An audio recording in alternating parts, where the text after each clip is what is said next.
Assalamualaikum warahmatullahi wabarakatuh. Perkenalkan, nama saya Oktanisa Zahra dengan NIM 2006-1214686 dari kelas Agroteknologi B.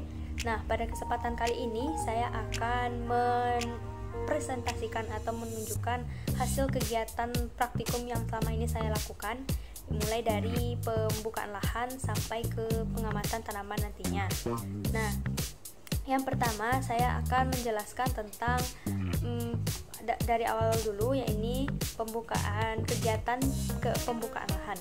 Nah, adapun judul kegiatan kita pada praktikum ini yakni adalah pembukaan lahan. Nah, apa itu pembukaan lahan?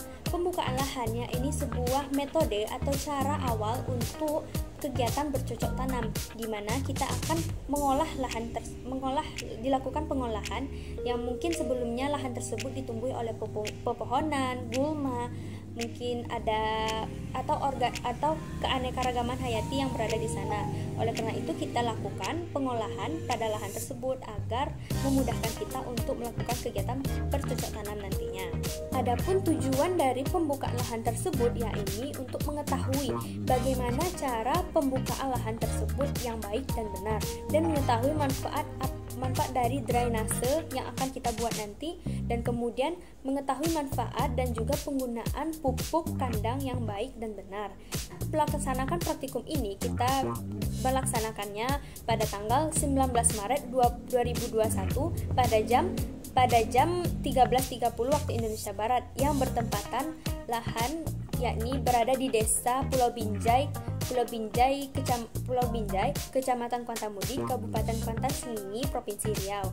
Nah, selanjutnya adapun alat dan bahan yang akan kita gunakan pada praktikum ini atau pembukaan lahan ini, yakni yang pertama alatnya ada cangkul, meteran, dan kayu. Yang kedua, adapun bahannya kita membutuhkan lahan sebesar 2 kali 1 meter sebanyak 2 buah yang akan kita buat nantinya. Yang kemudian kita memerlukan pupuk organik atau pupuk kandang, yakni kotoran sapi sebanyak 20 kg yang nantinya kita akan bagi menjadi. Kita akan membuat lahan dan bedengan. Lahan kita gunakan pada kali ini yakni berukuran 2 kali 1 meter dengan drainase 50 cm. Nah, bedengan yang kita gunakan pada kali ini ada berjumlah 2 bedengan. Ini merupakan alat dan bahan yang kita gunakan saat membuat lahan nanti. Ada pupuk kandang, cangkul, dan meteran. Nah, pertama kita ukur dulu bedengannya. Ini kita pakai 2 kali 1 meter. Ini panjangnya 2 meter.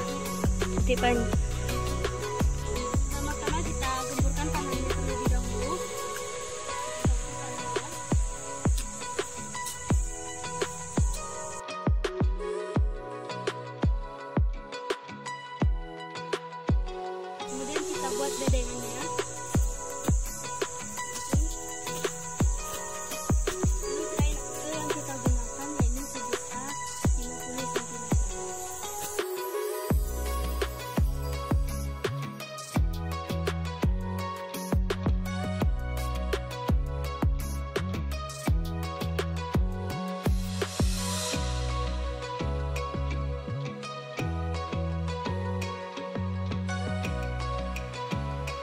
Kemudian kita beri jarak antar bedengannya, ini drainasenya sekitar 50 cm. Nih, 50 cm. Kita tandai dulu.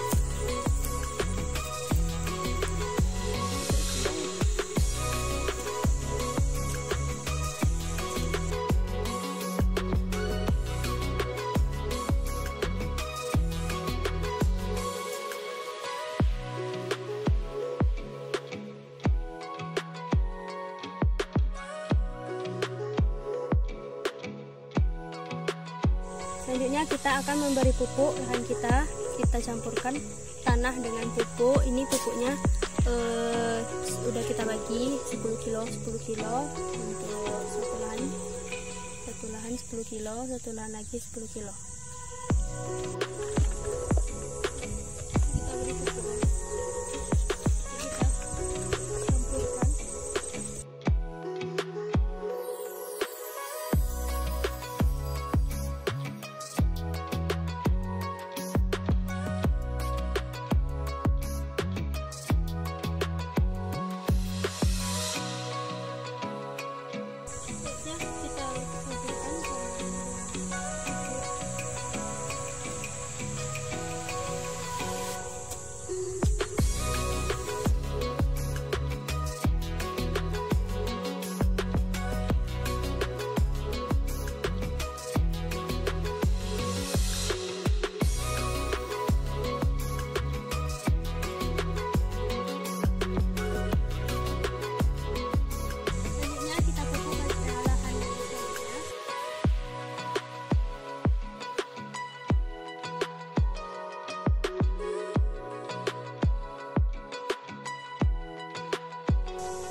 jadi seperti ini hasilnya yang akan kita tanami tanaman di sini. Selanjutnya kita masuk kepada hasil dan pembahasan. Nah, hasilnya tersebut kita mendapatkan lahan kita seperti ini. Nah, pada hasil pembukaan lahan yang kita lakukan, nah kita menggunakan lahan sebesar 2 kali 1 meter dengan drainasenya sebesar 50 cm tiap lahannya tersebut. Kemudian pengaplikasian pupuknya kita menggunakan pupuk organik, yaitu pupuk kandang, pupuk sapi sebanyak 10 kg, 20 kg kita bagi 2, 10 kg 10 kg. Nah, kemudian setelah itu setelah lahan kita tersebut siap, kita tunggu selama 1 minggu. Setelah itu baru kita dapat melakukan proses penanaman nantinya. Selanjutnya masuk pada pembahasan, di mana tadinya disebutkan bahwa ada pembuatan drainase untuk lahan. Nah, drainase tersebut bertujuan untuk sebuah langkah untuk menyurutkan air, di mana air baik itu air hujan, air rembesan, air irigasi, dan lain sebagainya. Nah, sehingga lahan tersebut akan bisa digunakan secara optimal, di mana nantinya kita bisa melakukan penanaman di sana nanti. Nah, dapat diketahui bahwa jika lahan tersebut atau area yang kita gunakan untuk penanaman kelebihan air, maka dapat merusak tanaman nantinya. Maka dari itu diperlukan drainase untuk menanggulanginya. Nah, selanjutnya manfaat dari pengaplikasian pupuk organik pada awal kegiatan pembukaan lahan ini, yakni menurut Joe Tono 1995, bahan organik tersebut berperan sebagai memperbaiki sifat fisik, kimia, dan biologi tanah, dan juga sebagai menstabilisaskan struktur, infiltrasi air, dan juga kadar air, suhu, dan juga aktivitas mikrob yang ada di dalam tanah nantinya. Nah, terutama terhadap sifat kimia tanah yang berpengaruh sebagai penyedia unsur hara. Adapun contohnya unsur hara tersebut ada N, P, dan K. Nah, pada kegiatan ini menggunakan pupuk organik, yakni pupuk sapi. Nah, pupuk sapi tersebut mempunyai komposisi hara, yakni ada yang terdiri dari 0,40% N, 0,20% P2O5, dan 0,10% K2O. Nah, itu pupuk tersebut sangat bisa atau sangat baik untuk digunakan sebagai pengaplikasian awal pada kegiatan pembukaan lahan tersebut. Selanjutnya dapat kita simpulkan bahwa kegiatan dari pembukaan lahan tersebut yaitu merupakan metode yang awal untuk kegiatan bercocok tanaman yang akan kita lakukan, di mana tumbuhan tersebut pasti membutuhkan tempat atau media untuk pertumbuhannya. Nah, maka dari itu kita lakukan pembukaan lahan tersebut, di mana lahan yang kita gunakan tadinya berukuran 2 kali 1 meter dan dengan jarak drainasenya antar bedengannya yakni 50 cm, dan juga kita menggunakan drainase. Drainase tersebut berfungsi untuk agar lahan tersebut tidak tergenangi air dan mempercepat proses tumbuhnya tanaman. Dan juga kita menggunakan pupuk sapi pada pengaplikasian pupuk awal yakni dapat kita ketahui bahwa pupuk kandang tersebut berguna untuk ketersediaan unsur hara di dalam tanah tersebut untuk memperbaiki sifat fisik, kimia, dan biologi tanah. Nah, maka dari itu yang dapat saya simpulkan. Adapun saran yang dapat saya sarankan pada kegiatan pembukaan lahan, ini disarankan untuk memilih kondisi lahan yang bagus agar tumbuhan jagung tersebut dapat tumbuh dengan optimal. Kemudian disarankan juga lahan tidak terlalu jauh dengan rumah agar memudahkan kita dalam kegiatan bercocok tanam. Selanjutnya yaitu kegiatan penanaman, di mana pada kegiatan penanaman ini yaitu merupakan sebuah kegiatan untuk menumbuhkan suatu tanaman yang akan kita tanam. Ya, yang mana tentunya penanaman tersebut harus memperhatikan bagaimana cara penanaman yang baik dan benar yang sesuai agar tanaman tersebut dapat tumbuh, dan juga harus memperhatikan juga jarak tanam agar tanaman tersebut tidak terlalu rapat pada saat tumbuh, dan juga tidak terlalu jarang atau jauh pada saat tumbuh. Kemudian pada kegiatan penanaman ini kita juga menggunakan komoditas yakni jagung yang nama latinnya yakni Zea mais. Pun tujuan dari kegiatan penanaman ini yakni bertujuan untuk mengetahui bagaimana cara yang baik dan benar pada saat melakukan penanaman, dan juga kita mengetahui bagaimana cara menentukan atau mengetahui jumlah populasi yang akan kita tanam di lahan yang kita miliki. Nah, kemudian waktu dan tempat yang kita laksanakan praktikum ini yakni bertepatan pada tanggal 26 Maret 2021 pada jam 13.30 waktu Indonesia Barat, dan bertepatan pada desa yang sama yakni Desa Pulau Binjai, Kecamatan Kuantan Mudik, Kabupaten Kuantan Sengi, Provinsi Riau. Adapun alat dan bahan yang digunakan untuk kegiatan penanaman ini yakni alatnya ada meteran, ada kayu, dan juga ada tajak. Kemudian bahannya kita menggunakan biji benih jagung yang akan kita tanam nantinya. Berikut ini merupakan cara kerja bagaimana kegiatan penanaman tersebut dilakukan. Nah, kita akan merendam biji jagung terlebih dahulu. Ini menggunakan air. Kita rendam.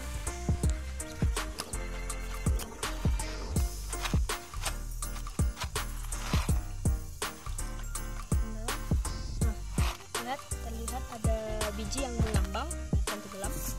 Yang mengambang itu kurang bagus bijinya, dan yang tenggelam itu sudah bagus.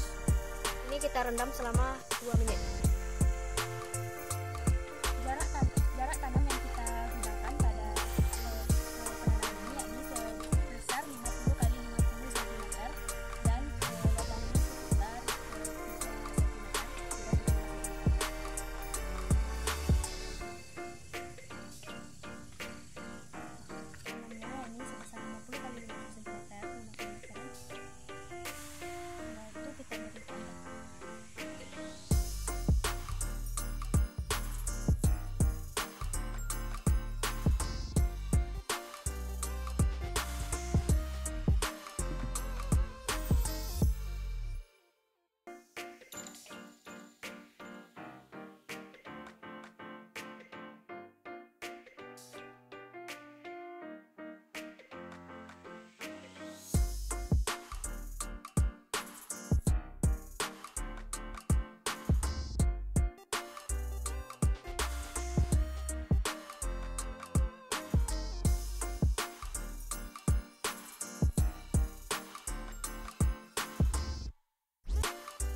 Ini merupakan hasil yang kita tanam tadi.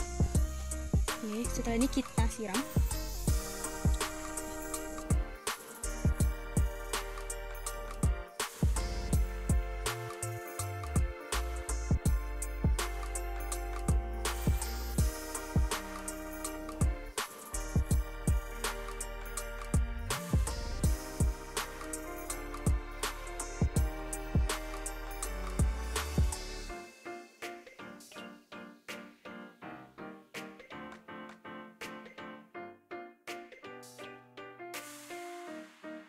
selanjutnya kita masuk kepada hasil dan pembahasan. Nah, hasil yang kita dapatkan pada kegiatan penanaman tersebut. Nah, dari hasil percobaan tersebut kita dapat melihat bahwa kita menggunakan biji jagung sebagai bahan tanam. Kemudian jarak tanam yang kita gunakan yakni adalah 50 x 50 cm, yang artinya jarak dalam barisan tersebut 50 cm dan jarak antar dalam barisan tersebut 50 cm juga. Kemudian populasi yang dihasilkan pada setiap lahan tersebut yakni berjumlah 8 populasi dengan bedengan seluas 2 x 1 meter, yang berarti total populasi dari kedua bedengan tersebut ada 16 populasi nantinya. Ini merupakan hasil dari penanaman yang kita lakukan seperti ini. Kita masuk pada pembahasan di mana yang mana kita membahas jagung terlebih dahulu. Jagung merupakan produk hortikultura yang bernilai tinggi, di mana jagung tersebut sangat diminati oleh masyarakat, terutama masyarakat Indonesia. Percobaan kali ini kita menggunakan benih biji jagung manis, yang mana menurut Etika dan Hamawi 2018, jagung manis mengandung karbohidrat, protein, vitamin, dan rendah lemak. Yang biasanya jagung manis tersebut mempunyai usia panen berkisar 70 sampai 85 hari setelah tanam. Selanjutnya yakni adapun kita mengetahui bagaimana jarak tanam yang tepat untuk jagung yang kita tanam tersebut. Nah, maka menurut Mutakin dan kawan-kawan 2016, yang mana pentingnya pengaturan jarak tanam di budidaya tanaman yang berfungsi sebagai kebutuhan unsur hara dan sebagai ruang tumbuh serta masuknya cahaya matahari nantinya ke dalam tanaman.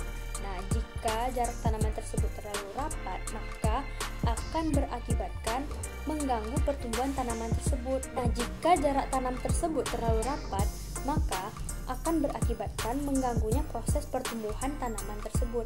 Jika proses pertumbuhan terhambat, maka akan membuat hasil tanaman tersebut kurang baik. Oleh karena itu, pentingnya mengatur jarak tanam sebelum melakukan penanaman. Nah, jika jarak tanaman tersebut terlalu lebar, maka akan menyebabkan hasil tanaman kurang maksimal dan juga membuat lahan tersebut akan tidak bagus atau tidak sesuai dengan populasi yang akan dihasilkan pada setiap pada setiap lahan tersebut. Cara menghitung jumlah populasi per luas lahan tersebut yakni luas lahan dibagi dengan jarak tanam. Nah, setelah itu baru kita akan mendapatkan berapa populasi yang akan kita dapatkan per lahan tersebut. Nah, kedalaman lubang juga termasuk sebuah kegiatan penting yang mempengaruhi pertumbuhan juga. Jika lubang tersebut kita buat terlalu dalam, maka pertumbuhan dari tanaman jagung tidak akan bisa atau tidak akan mau tumbuh. Kemudian jika terlalu di rendah atau di atas permukaan, maka jagung juga tidak akan bisa tumbuh. Oleh karena itu pentingnya mengatur lubang tanam sebelum melakukan penanaman tersebut. Untuk menghasilkan jagung yang baik atau berkualitas baik, yakni faktor kesuburan tanah tentunya harus diperhatikan. Kesuburan tanah yakni kemampuan tanah untuk menyediakan unsur hara atau air yang sangat diperlukan untuk pertumbuhan tanaman tersebut. Ketersediaan air sangat berguna dalam proses perkembangan perakaran, dan juga oleh karena itu dilakukan penyiraman, pemupukan, dan juga pemeliharaan yang baik bagi tanaman. Yang ini ada kesimpulan dan saran.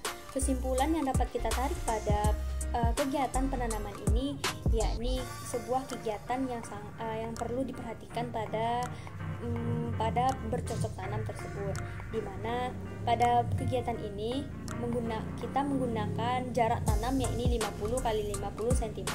Kemudian jumlah populasi yang dihasilkan pada satu lahan tersebut berjumlah 8 populasi, yang berarti 2 bedengan yang kita buat menghasilkan 16 populasi nantinya.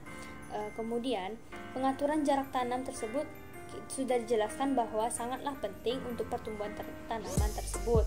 Kemudian penanaman jagung juga harus memperhatikan kedalaman lubang tersebut, karena kalau tidak terlalu dalam jagung tidak bisa tumbuh, dan kalau terlalu rendah atau di permukaan tidak juga bisa tumbuh nantinya. Kemudian faktor pertumbuhan jagung tersebut juga mempengaruhi kesuburan tanah, di mana tanah tersebut harus mengandung unsur hara dan air yang bisa untuk memacu pertumbuhan dan perkembangan tanaman agar jagung tersebut tumbuh dengan baik. Adapun saran untuk kegiatan penanaman ini, yakni pada penanaman jagung ini seharusnya kita harus memperhatikan benih jagung yang akan kita gunakan, seperti tanggal luarsa, produksi buah yang dihasilkan, dan lain sebagainya. Dan juga sebelum melakukan penanaman, ada baiknya melakukan perendaman benih jagung terlebih dahulu selama 2 menit. Dan disarankan juga pada kegiatan penanaman ini dilakukan pada pagi hari atau sore hari agar jagung dapat tumbuh nantinya dengan optimal. Nah, kita masuk kepada kegiatan pemberian perlakuan dan juga pemeliharaan tanaman. Nah, pemberian perlakuan tersebut merupakan salah satu cara untuk merawat tanaman yang kita tanami. Nah, pada kegiatan praktikum ini kita memberi perlakuan, yakni perlakuan khusus dengan cara memberi pupuk. Nah, di mana pada kegiatan ini pada bedengan pertama itu kita beri pupuk, dan pada bedengan kedua itu kita tidak memberi pupuk. Nah, setelah pada kegiatan pengamatan kita akan mengamati bagaimana respon dari tanaman tersebut yang nantinya akan kita bahas. Nah, pada pemeliharaan tanaman merupakan aspek yang sangat penting pada kegiatan penanaman atau budidaya jagung tersebut, yang mana ini merupakan peranan penting dalam tumbuh kembang dari tanaman. Nah, secara umum pemeliharaan tanaman tersebut meliputi yakni penyiraman, pemupukan, dan juga pengendalian OPT. Nah, namun pada kegiatan ini kita tidak melakukan pengendalian, kita cukup melakukan penyiraman dan juga pemupukan. Adapun tujuan dari kegiatan pemberian perlakuan yakni pemupukan dan pemeliharaan tanaman, yakni bertujuan untuk mengetahui bagaimana cara yang baik dan benar, dan juga mengetahui dosis dari pupuk yang akan kita gunakan untuk tanaman jagung nantinya. Kemudian mengetahui pentingnya pemeliharaan tanaman bagi tanaman kita. Kegiatan pemberian perlakuan dan juga pemeliharaan ini kita tentunya membutuhkan alat dan bahan. Adapun alat dan bahan yang kita perlukan yakni alatnya ada tajak dan juga timbangan yang berfungsi untuk menimbang berat pupuk atau dosis pupuk. Kemudian bahan yang kita gunakan adalah pupuk anorganik, yakni ada pupuk urea, pupuk TSP, dan pupuk KCl. Kemudian ada air. Langkah pertama yakni kita akan membuat lubang di sekitar tanaman ini.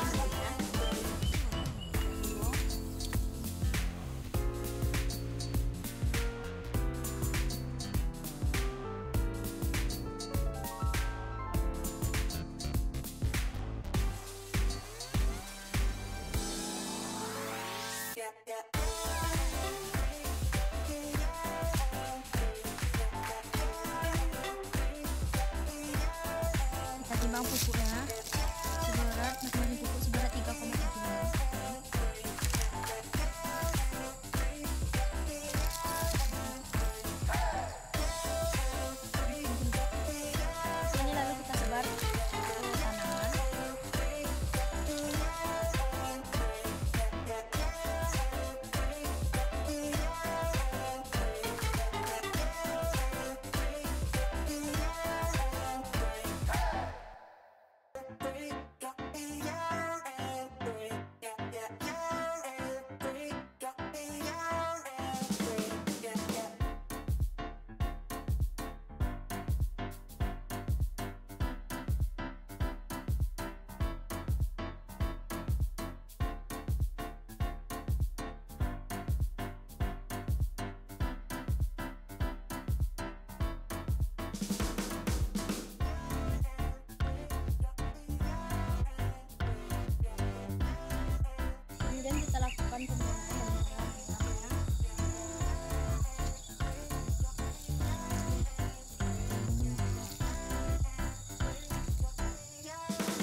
lagi kita tidak aktif melakukan pemupukan, kita hanya melakukan penyiangan dan juga penyiraman. Kita akan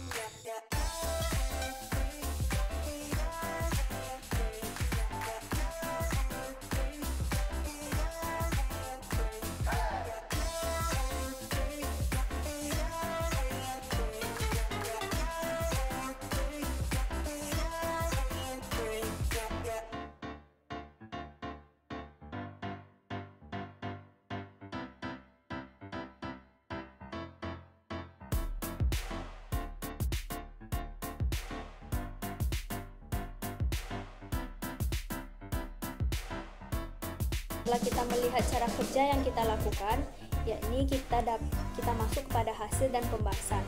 Hasil dari kegiatan ini yakni kita menggunakan pupuk anorganik, yakni ada pupuk N, P, dan K, yang mana dosis dari masing-masing pupuk tersebut yakni 3,75 gram masing-masingnya per tanamannya nanti. Kemudian pemupukan dilakukan pada setiap masing-masing tanaman, yang mana pemupukan dilakukan pada bedengan pertama, sedangkan bedengan kedua tidak dilakukan pemupukan. Di tanaman yang diberi pupuk tersebut berjumlah 8 tanaman. Nah, adapun setelah kita ketahui bahwa sebelum pemupukan tersebut, yakni kita membuat lubang di sekitar tanaman tersebut menggunakan tajam. Kemudian setelah itu kita timbang pupuk tersebut untuk mengetahui dosisnya. Setelah itu kita taburi atau kita masukkan pupuk tersebut di lubang yang kita buat tadi. Setelah itu kita timbun menggunakan tanah yang ada di sekitar tersebut. Kemudian setelah pemupukan tersebut dilakukan, kita lakukan pemeliharaan tanaman dengan cara penyiraman atau penyiangan tanaman tersebut. Adapun pembahasan pada kegiatan ini yakni pupuk anorganik. Pupuk anorganik berasal dari bahan-bahan kimia, yakni ada pupuk urea, HCl, dan TSP, yang merupakan pupuk campuran yang mengandung unsur hara untuk tanaman, makro maupun mikro, terutama pada N, P, dan K. Nah, fungsi N tersebut yakni untuk komponen penyusun asam amino, protein, enzim, dan juga vitamin B kompleks, hormon, dan juga klorofil atau zat hijau pada daun. Kemudian unsur P berfungsi sebagai transfer energi, pembentukan membran sel, dan juga metabolisme karbohidrat pada tanaman. Unsur K berperan sebagai aktivator enzim atau memacu translokasi karbohidrat dari daun ke organ tanaman yang lain. Kemudian berperan sebagai komponen mekanisme osmotik si tersebut. Fungsi dari NP dan K tersebut saya kutip dari jurnal Kriswantoro 2016. Nah, adapun terdapat 3 hal yang harus dipahami dalam pemupukan, yakni tanah, tanaman, dan pupuk yang digunakan tentunya. Hal tersebut saling berkaitan yang satu sama lain dan juga sebagai penunjang untuk menghasilkan tanaman yang subur dan juga produktif. Nah, pemberian pupuk organik pada tanaman harus memperhatikan dosis yang digunakan dan bertujuan agar tanaman tersebut tidak kelebihan atau kekurangan dosis. Nah, kalau kelebihan bisa jadi tanaman tersebut akan mengalami mati tentunya. Kemudian pupuk yang disebarkan dengan cara membuat lubang di sekitar tanaman tersebut lebih disarankan atau lebih direkomendasikan karena ini menghemat pembiayaan atau lebih efisien dan efektif. Dan juga pupuk organik yang berasal dari bahan kimia tersebut tidak langsung bersentuhan dengan tanaman yang masih dikatakan masih kecil atau belum akarnya yang masih kecil, agar tanaman tersebut tidak mati akibat bahan-bahan kimia yang bersentuhan langsung. Itu merupakan tujuan dari pembuatan lubang tersebut. Kita masuk kepada kesimpulan dan saran. Nah, jadi kesimpulan pada kegiatan kali ini, kita mengetahui bahwa pupuk tersebut sangat berguna bagi pertumbuhan tanaman tersebut, bagi kesuburan tanah, dan juga pembentukan unsur-unsur hara yang telah hilang sebelumnya. Kemudian pupuk tersebut harus memenuhi unsur-unsur yang ada di dalam tanah, yang mana unsur-unsur hara tersebut penting terdiri dari N, P, dan K. Oleh karena itu kita menggunakan pupuk urea, TSP, dan KCl. Nah, kemudian pemberian pupuk tersebut harus memperhatikan dosis yang digunakan. Nah, pada kegiatan tersebut kita menggunakan dosis 3,75 gram per pupuknya per tanamannya nanti. Nah, pupuk urea tersebut diberikan 2 kali. Nanti setelah 2 minggu pemupukan awal baru diberi pemupukan urea. Pemupukan tersebut juga diberi lubang sekitar tanaman tersebut agar efisien dan efektif dalam pemberian pupukan organik. Nah, itu merupakan kesimpulan yang dapat saya simpulkan. Selanjutnya yakni masuk ke saran. Nah, saran pada kegiatan ini yakni jika melakukan pemupukan harus memperhatikan kondisi tanah agar kondisi tanah tersebut terpenuhi kebutuhan unsur haranya. Kemudian disarankan memilih jenis pupuk yang bagus dan tidak kadaluarsa. Dan satu hal yang penting yakni pada saat melakukan pemupukan dengan pupuk anorganik harus menggunakan sarung tangan agar terhindar langsung atau berkontak langsung dengan mulut ataupun mata dan wajah agar tidak terjadi hal-hal yang tidak. Dan selanjutnya kita masuk kepada kegiatan pengamatan pada tumbuhan jagung yang kita tanam. Nah, sebelum itu pengamatan pada tanaman perlu dilakukan dalam kegiatan budidaya jagung atau budidaya pertanian.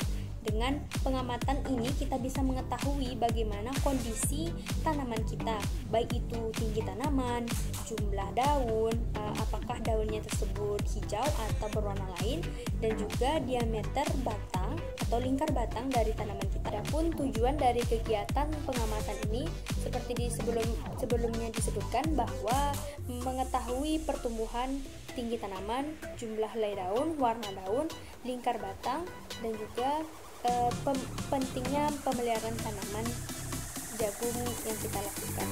Adapun kegiatan ini dilakukan secara 3 minggu berturut-turut, di mana pada tanggal 16, 23, 30 April 2021. Nah, bertepatan juga pada lahan yang sama yang seperti sebelumnya disebutkan. Nah, adapun alat dan bahan pada kegiatan ini kita memerlukan alatnya seperti alat-alat tulis seperti buku, pena, dan juga kita memerlukan penggaris, tali, meteran, tajak, dan juga ember. Kemudian bahan pada praktikum ini kita memerlukan tentunya tanaman jagung dan juga air untuk pemeliharaan tanaman nantinya.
Kita masuk kepada hasil dan pembahasan, di mana pada praktikum kita kali ini kita melakukan pengamatan sekaligus pemeliharaan pada tanaman jagung. Seperti ini tabelnya kita bisa melihat. Ini pada minggu pertama, minggu kedua, dan minggu ketiga. Nah, dapat kita lihat pada tabel tersebut, kita mengetahui bahwa respon tumbuhan jagung tersebut sangat berbeda, yang mana bedengan pertama diberi pupuk dan bedengan kedua tidak diberi pupuk. Pengamatan minggu ketiga, yakni pada bedengan pertama kita menemukan warna daun yang berbeda. Seperti ini, terdapat bercak putih coklat, yang mana jagung tersebut terkena penyakit gulai. Untuk mengatasi masalah ini, kita harus memberi pestisida untuk menangani kasus tersebut. Selanjutnya kita masuk kepada pembahasan. Tanaman jagung tersebut dapat tumbuh pada daerah rendah atau ketinggian 700 sampai 1300 meter dari permukaan laut. Nah, jagung tersebut dapat tumbuh pada suhu 23 derajat Celcius sampai 27 derajat Celcius. Menurut Rahmat 2019, selama masa pertumbuhan tersebut, tanaman juga perlu dipelihara dengan baik dan juga dilakukan pengamatan seperti yang kita lakukan. Nah, pengamatan tersebut dilakukan untuk mengetahui bagaimana pertumbuhan atau respon dari tanaman yang kita tanam tersebut, yakni tanaman jagung. Nah, pengamatan tersebut dapat berupa mengukur tinggi tanaman, yakni dari pangkal batang dekat akar adventif sampai kepada daun yang tertinggi. Kemudian menghitung jumlah dahlai daun yang terbuka dan juga mengukur lingkar batang dan juga menentukan warna daun, apakah warna daun tersebut hijau, coklat atau putih atau kuning. Jika terdapat perubahan warna pada jagung tersebut atau tanaman kita, ini menunjukkan ada gejala penyakit yang terjadi, di mana contohnya pada pengamatan tersebut, pada pengamatan minggu ketiga terdapat warna putih atau warna coklat, yang mana penyakit bercak putih dan coklat tersebut yakni disebabkan oleh penyakit gulai. Penyakit tersebut disebabkan oleh jamur Peronas Sclerospora maidis. Nah, penyakit ini sangat mudah merugikan banyak petani karena sangat merugikan dan juga akan mengurangi hasil produksi pertanian. Kemudian pada hasil pengamatan atau tabel pengamatan tadi menunjukkan bahwa tinggi tanaman ada yang tinggi, ada yang juga rendah. Hal ini terjadi disebabkan oleh hama yang menyerang tanaman tersebut. Menurut Ngatimin dan Uslinawati 2019, hama tersebut merupakan organisme pengganggu tanaman yang menyebabkan kerugian dan kerusakan pada material tanaman yang dapat merusak tumbuh tanaman. Nah, hama tersebut terbagi menjadi beberapa golongan. Salah satunya yang menyerang jagung ini adalah hama mamalia, yakni sapi. Nah, jadi sapi tersebut memakan tumbuhan. Pada kegiatan pemeliharaan tanaman terdapat gulma. Nah, gulma tersebut merupakan tumbuhan pengganggu atau yang merugikan yang tidak diinginkan keberadaannya, di mana cara pemberantasan ini dilakukan penyaman. Nah, pada pemberantasan hama gulma ini dilakukan dengan cara menggunakan pajak, kemudian dilakukan setiap minggunya agar tanaman bisa bertumbuh dengan baik. Karena jika gulma tersebut tidak rutin dibersihkan, maka gulma tersebut akan menyerap nutrisi tanaman yang mana akan menghambat pertumbuhan tanaman tentunya.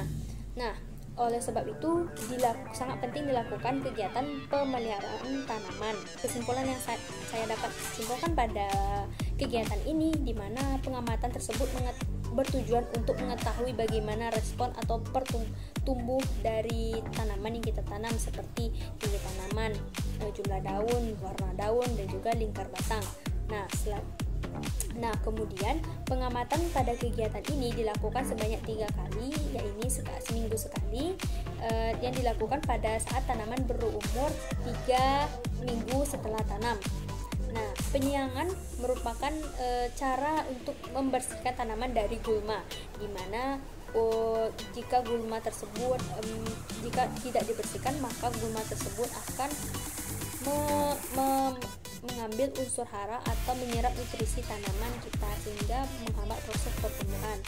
Nah, Penyiangan ini termasuk kegiatan pemeliharaan tanaman yang dilakukan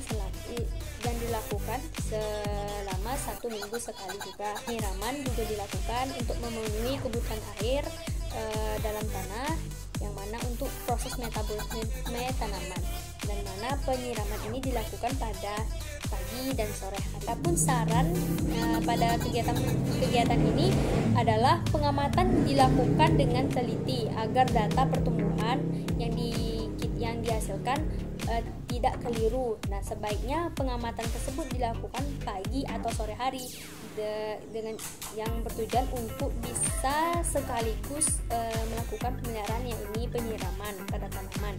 Nah, proses pengamatan tersebut sebaiknya ditulis dan didokumentasi agar mengetahui pertumbuhan jagung yang kita tanam tersebut. Baiklah, sampai di sini tentang penjelasan materi budidaya jagung. Jika dalam penyampaian tadi saya terdapat kata atau pengucapan saya yang salah, mohon dimaafkan karena saya masih belajar. Dan juga terima kasih atas perhatiannya. Saya pamit undur diri. Wassalamualaikum warahmatullahi wabarakatuh.